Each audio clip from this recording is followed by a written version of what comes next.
Over the last 3 years, I've earned 50 grand for one of my properties and paid zero tax using a tax loophole that HMRC have just closed. However, if you act fast, you can still use it. I'm going to explain how you can do that at the end of the episode.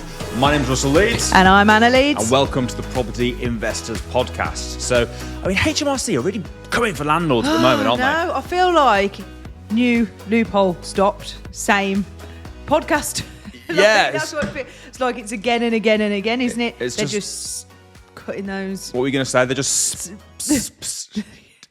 hitting landlords, absolutely, left, right, and centre.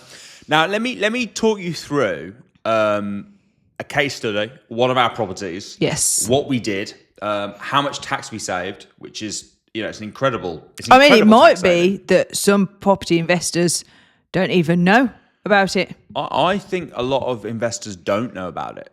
Oh. I don't know about it. So if you don't know about it, this is one of those weird videos where it's a good news, bad news situation. If you don't know about it, it's actually good news because you can still make use of this if you're quick, and we'll explain how you can do that later in the episode. However, if you already know about it, and this is something that you're doing actively, it's bad news because it's been closed, certainly for serviced accommodation anyway. So let me explain what it is. So we bought a property for £237,500. Oh, wow, very precise. Very precise. I wouldn't want to get the figures wrong.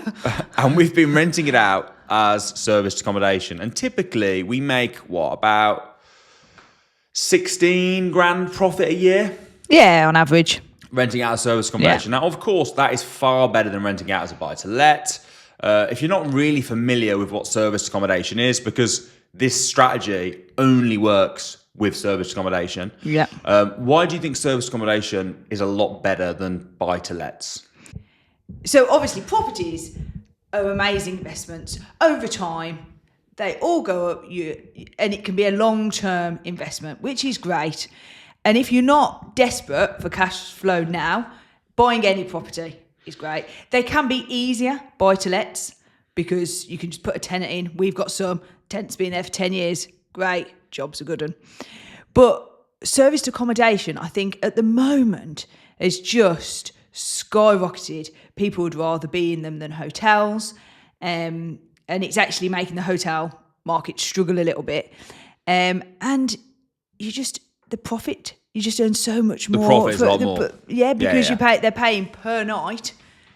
So you can make thousands. I know people that are literally making thousands and thousands. I was doing a sort of a case study to show very similar properties to some students the other day. And it was like, look, if you standard buy-to-let type property, a lot of the time, the rent is the same as the mortgage at the moment. At the moment, I think right now, buy-to-let, it's difficult. Yeah. And we spoke about on last week's episode, there's ways, but again, we changed it to SA. It's difficult to make big profits off buy-to-lets right now. So renting out service accommodation, you whack it on Airbnb, booking.com. Yeah. You rent it out, nightly rate, etc., right? And it's a really good way of... And like you say, you can kind of do it anywhere. So it's not just, holiday destinations. Yeah, because you can rent it to contractors. Of course. Etc., right?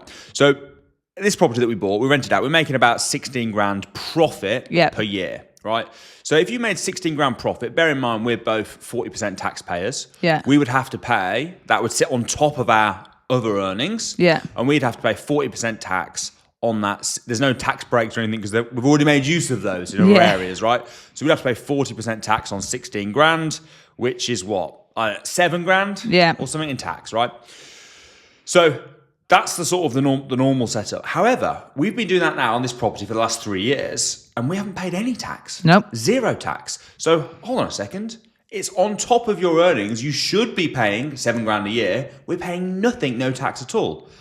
How? How is that possible, right? Because if you were renting as a buy-to-let, you'd be paying tax. Yeah, of course. Right? If we owned it in our personal names, we've been even more tax because we can't claim because of Section 21, we can't claim the mortgage interest payments back as a tax deductible expense. So that's the context. How do we do that? Well, this is how it works. It was really, really cool.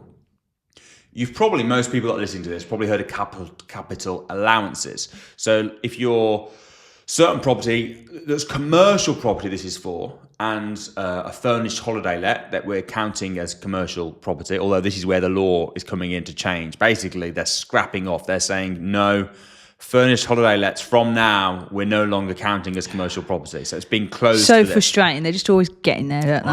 Oh. And then we have to find another loophole. Darn it. So, but this is a great one, right? So we bought it for £237,000. I'm obviously aware that when you buy a property, some of what you're buying is going to be the land that you're buying. Some of it will be the building. Yep. But then other parts, because when you buy it, you actually are buying the kitchen. You're buying the boiler. Cupboards, the boiler. You're buying the heating system. Yeah, it's you're not buying just... the waterworks, the piping, all this stuff that comes with the house. Now, under the rules, what basically is allowed to happen is those costs you can claim back as a capital allowance. So what I did was I went to a firm, and I'll put a link below to the name of the firm if you want to use the same company, because they've done a really good job with me. They have. They're really on it, aren't they? They're really good. They're looking at numerous properties for us. They're fantastic. So I'll put a link. You can check them out. But I went to this company. I was like, right, they will then go and value. They don't have to go in person, but they value the property, and they go, right, how much of that purchase was the land? How much was the building? How much were the kitchen, the plumbing, the heating, or how much was the mechanical sort of electrical Yeah, I'm not side? quite sure what the word is for all those. It's like mechanical, electrical, things. Waterworks. How much is all that side of it? And they'll say, right, that is, in our case, I think it was £53,500, right? Now, typically, for a normal property, you're looking at about somewhere between 20 and 25%. So if you're buying £1 million property, for example, you're probably looking at somewhere between 200 and 250 grand is going to be the mechanical, electrical, right? Then what they say is that you can now claim back as a tax deductible expense. So if we make 53 grand, which we've made just under in 3 years, all of that, we can knock this off. We don't pay tax on any of that money. Yeah. It's all counted as tax-free money up to 53 grand. And then after that, we've got to pay tax. Now, a lot of people use capital allowances when they do a refurb. Yes. And they're replacing the stuff. And but they don't realise that when you're actually buying the property, you can do it off the stuff that you've bought. Yeah, which is brilliant, isn't it? If people haven't been doing it, they need to If you're buying service accommodation, it's like... We're making 50-odd grand tax-free. Yeah. It would have cost us over 20 grand. Yep. Right, for us personally. So it literally saved us over £20,000 having a phone call with these guys, letting them sort it out for us. It's just unbelievable. And you're right.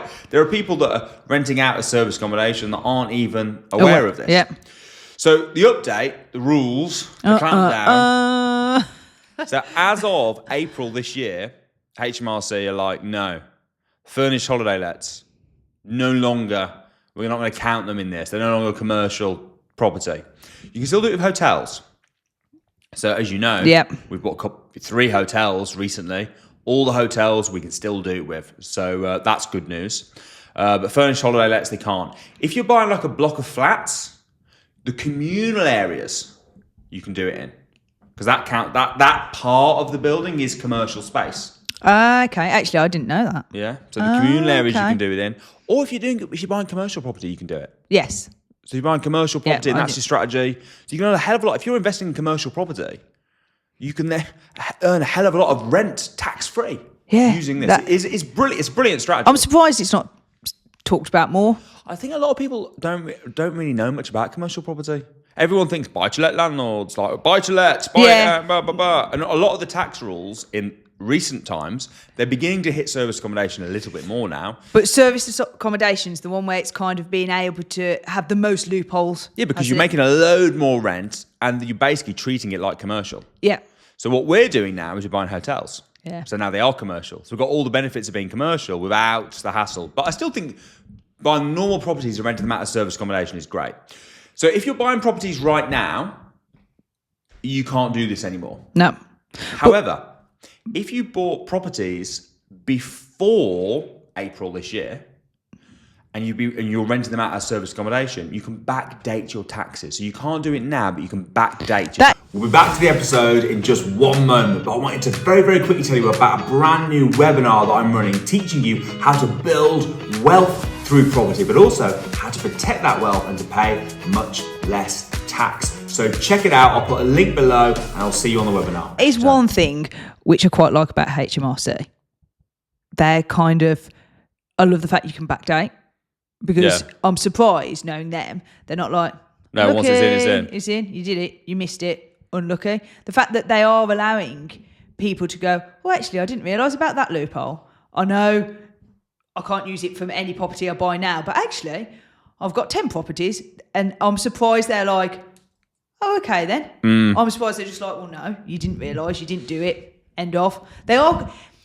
I have, I'm not a big fan of HMRC, but that is one thing that I think, fair play that they are allowing people to backdate. Because actually, some people, if they're sitting there and don't realise, and have got 10 essays, you could. They're about to have a very good year. Yeah, if you're watching this and you've bought properties as essays in the past and you didn't know this, you're going to make a fortune. Yeah.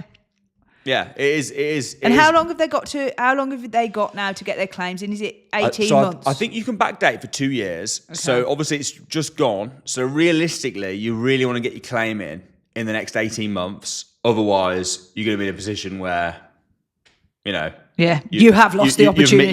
You've missed the boat. Yeah. So you want to get it in the next 18 months. But regarding actually the process of it working, I mean, from my point of view, you could be clueless. You could literally, you don't have to understand it. You don't have to understand what they do, how it works. All you need to do is go to a company that specialises in it. I think obviously you need to know the basics, what we've been through today. You need to understand what is possible. But you just answer their questions. They'll fit it all in. They'll sort it all out for you. They'll do the claim. They do everything. Yeah. And you don't need to know every detail of what exact items fit in what category. They do all that for you, all the headache bit. Yeah. They charge a fee, but it's like a couple of %. Yeah. It's like, and they only charge you on money they save you. Yeah. They get it. It's like no win, no fee. Yeah. So if they work it out and it doesn't get it, it doesn't make a difference. So that, unbelievable, amazing strategy. Great if you're doing commercial property now. You can use it. You can make an awful lot of money. I think you can use it up to like £1 million a year. You can make that. You can claim it up to something like £1 million a year is the cap.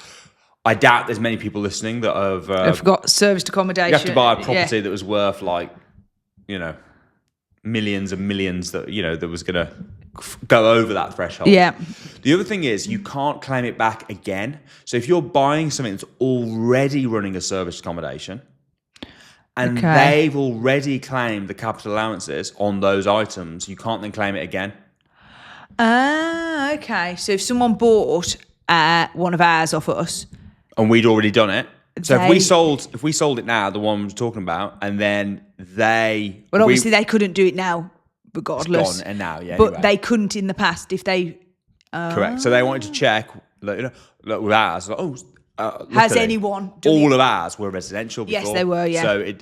So it's fine. But yeah, if they've already been claimed, you can't sell it and keep claiming it. Yeah. Off the same stuff. But yeah, other than that, I mean, just answer the questions, go through. I suppose the key is, how long does it do? Well, how long does it take? Yeah, someone might be thinking, is this like a long slog? As long as you're on the ball with it, and you answer, you get back to them, because obviously the ball will sometimes be in your court. They might need to speak to your solicitor, for example, to have a look at the contract, when you bought it. But you're probably looking at, in most cases, for us, it's been month. Yeah, so it's quite 6 a weeks. Fast turnover. It's it's not like a super long process. It's pretty quick. But then all of a sudden, we're now 3 years of paying no tax. Yeah. On one property, and some of next year we won't pay tax either. It's going to take us 4 years before we start paying tax on it, which is just woohoo. Yeah, amazing. It's a shame it's coming to an end. I know, yes. But you can still make use of it as long as you've already bought the property, as long as you're renting it out as SA. There are also certain rules, like, for example, you can't just go, oh, yes, I'm renting it as SA. Like, you have to prove that I can't remember the numbers, but it's like got to be available for like 200 days a year and rented out for half of it. You can't just pretend you were renting It's similar it out. for the business rates. That's another area where they're hitting us right now. It's something that we're going through at the moment. And they're so slow. So if you don't know, about this as well. Another area that SAs are being hit. And again, there's a way around. There's always a way around it. Yeah. So when you see in the news, oh, this change has come in, they're getting hit. This is where stuff like this show comes in, because we've got contacts with all the solicitors, all the accountants. We've got loads of people that are running service accommodation units and stuff that we know, and everyone's looking into ways around it. So with council tax, what they said is, we're doubling council tax for people who are second homes or renting out service accommodation. So we got all these letters from the councils. Oh yeah, this one, we're doubling council tax. And they have doubled our council tax. They have. We are now, it came out. We're paying double council tax across. I was a little bit sad by that. Yeah, it's very annoying. But what you can do is you can go, all right, well, it's a business. I'm not going to pay council tax. I'm going to pay business rates. Yep. And just go onto the VOA website, apply for business rates. They are slow though. Oh, very slow. Yeah. So I put I put one in a month ago, and yesterday I heard nothing from them. So what about when you phoned them? That was a funny story. Who, the council or? Yeah. To ask about it, remember? What, they didn't have a clue? No, and they said, oh, yes, sorry, I haven't got a clue. But don't worry, sir, we'll call you back. And you were like, okay, I'm free this afternoon. And they were like, no, it will be in about 7 to 10 days. And you were like, sorry, what? 7 to 10 days? And they were like, we're very busy. But do you know what is funny about that? Do you know how long ago that was? Roughly, have a guess. About a month. Yeah, they haven't called me. Very busy. So that's 7 to 10 days. They haven't called me back. But yeah, they are useless. But that's why I've gone. Yeah, they're the councils. Oh, they're terrible. But I called the VOA yesterday. So they're the ones that will assess the property and decide how much the business rates will be. They'll value the for business rates. And they said they're still working through February claims. Wow. Because everyone's suddenly doing it. Everyone's changing the business rates. Of course. So they bring it on themselves, don't they? It's like... Yeah, I don't get why they do. They think they're being... I don't know why they do it. The only thing I can think of is they're doing it to appease like the general public. So the general public are like, ha ha ha, and don't realise that we're just going to find a way around it. Yeah. You know. But, yeah, they're all clueless. Yeah, they are. It's just really, yeah. I think you've got, the general public, so they try... Yeah, and smooth things over and think, if we bring that out, that'll sound good. Yeah. And it just causes, like, carnage. Like, everyone's now like, okay, fine, business rates. Suddenly, you've got a council now that no one can get hold of because they're too busy. And do you know what's changing all these people over? The VOA were like, we changed systems, so we had 6 weeks where we couldn't do anything over January. I'm like, why would they change the system literally when these new rules are coming in and they know everyone's going to go crazy? Yeah. It just doesn't make any sense. But if you're renting it out as SA, then obviously the key is, in order to pay tax, you need to be earning money. Any tips for renting out your property well, fast, good rent? For SA? For SA.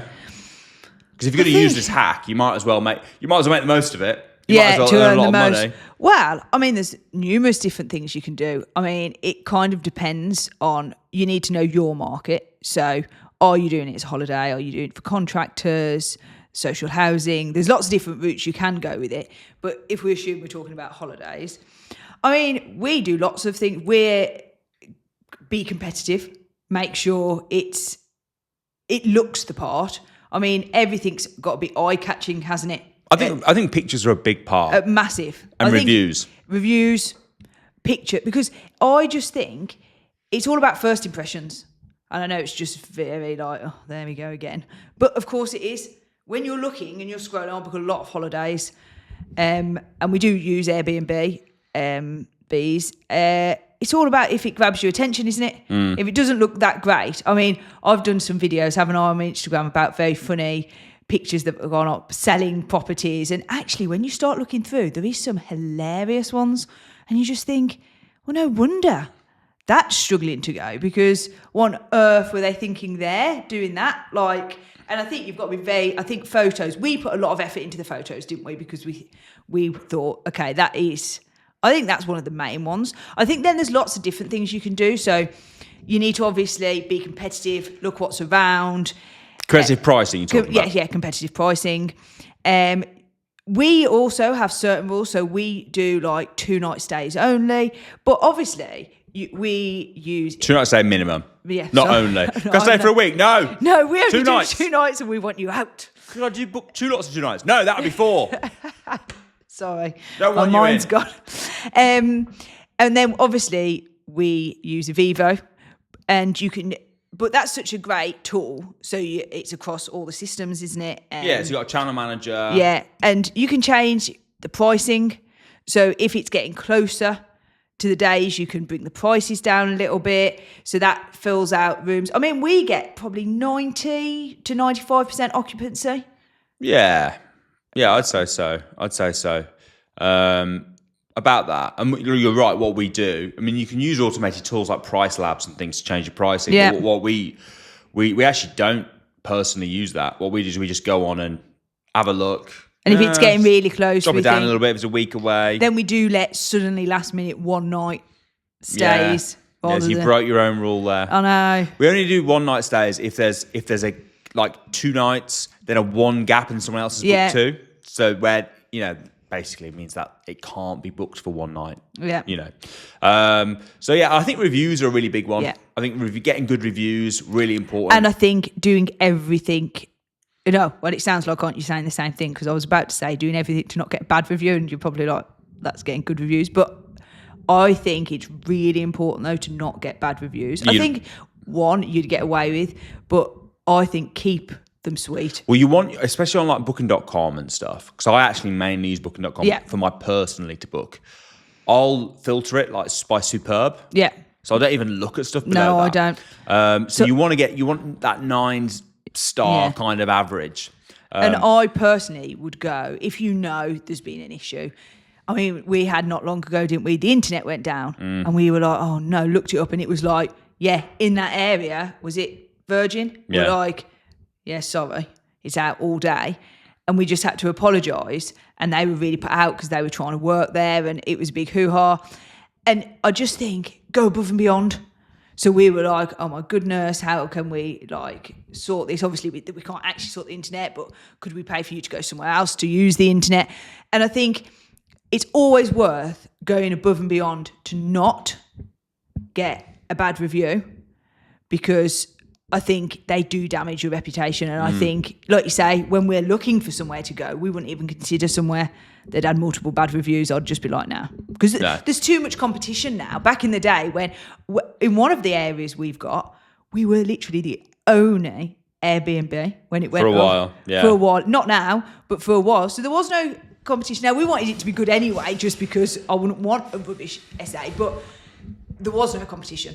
And we were fully booked all the time. But now you have to think, okay, that's very unlikely to be the case. And if people see better photos, better reviews, they ain't coming to yours, are One they? of the big ones for reviews, apparently they did like a study on hotels, and a massive factor is your check-in process. Okay. So if you've got a good check-in process, guests then wear rose-tinted glasses for the whole of their stay. If you've got a bad check-in process, guests have the opposite of that. I don't know, black tinted glasses for the rest of their stay. So everything you do now is like, and even questions where it totally was unrelated to the check-in process, they then ranked lower because they didn't have a good check-in process. It's because that comes back again to first impressions. What's the first thing you do? Check in. Yeah. How easy is it to get in there? Yeah. Because one of the things that slightly scares me about when I have an Airbnb, with a hotel, number one, I know it's easy to find because it's normally a big building. Number two, I can just walk in, there's a human there that can help me and show me where my room is and tell me. With Airbnbs, you don't always have that. And if you can't find the key safe or whatever. We differ on this a little bit, don't we? Because when I'm booking for some of our abroad holidays, I never want to do Airbnb. Because of that reason. I'm like, what about if we just get there and then there's just a problem? Like you say, you can't get in, you can't find it, and then they're not answering the phone. And I'm thinking, and you're in a country like you've never been to before. I think in England, I'm happy to do Airbnbs because I feel like it's safe space. I know England. I know kind of, worst case, I could drive home, or go to a travel lodge, but you feel out of your comfort zone sometimes being in other countries anyway. And I'm just thinking with 2 kids in tow as well, if we turned up, we did do it in Denmark. It was good. And it was good. But that did put me on edge. And we did struggle to get in that main entrance door to start with. And we were like, is this it? And we were like, oh no. Like, I'm not sure if it's here. And we were a bit lost and we were struggling to get through that walkway. Once we were in there, it was all right. And it was great. We filmed it at the time. It was a great place to stay. But hotels in that respect are easier, aren't they? They are. And there's someone there.